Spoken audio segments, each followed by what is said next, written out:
Mikhailo's house is in few kilometers from the front line. The yard has already come under Russian shelling several times, the owner says. The fence was torn apart and 9 cassettes fell around the house. 1 lay down in the garden, 1 at the gate on the street, 4 fell onto the roof.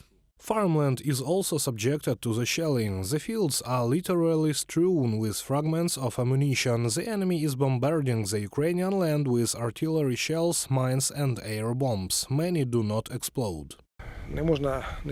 We must not underestimate our opponent. He is quite competent. They have now switched to other ammunition. Previously it was mainly fragmentation action. Now it is cumulative action. It is impossible to carry out sowing work in such conditions, and the villagers call for help from sappers. In the middle of the field, the tail blades of the Hurricane rocket stick out of the ground. It entered the ground. This is Uragan multiple launch rocket system, 220 mm. Inside is a cassette block fully loaded with cassette elements.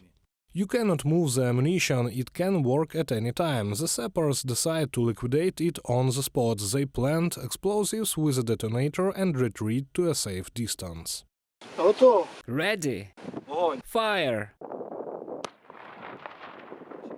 In the years since the beginning of the full-scale Russian invasion of Ukraine, Zaporizhzhia rescuers have neutralized almost 3,500 enemy ammunition. Their remains are stored in a special warehouse awaiting disposal. Here is the so-called museum. These are safe fragments of missiles of various types, starting with the simplest ones for multiple launch rocket systems and ending with S-300 missiles, Caliber, Iskandar and so on. Here you can see the entire range of the scrap metal that arrived on the territory of the Zaporizhzhia region. Now sappers work mainly with ammunition which the enemy fires at peaceful territories. After the deoccupation of the region, it may be necessary to face the anti-personnel and anti-tank mines that will remain after the Russian troops. Rescuers are ready for this.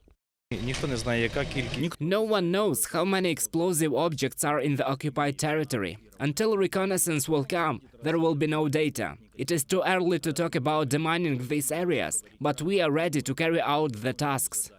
In total, almost 500,000 hectares of land in 9 areas where hostilities are underway will have to be cleared in Ukraine, the State Emergency Service has calculated. The mining could take 5 years or more. Reported by Serhiy Kulas, Oleg Protykin, UATV News.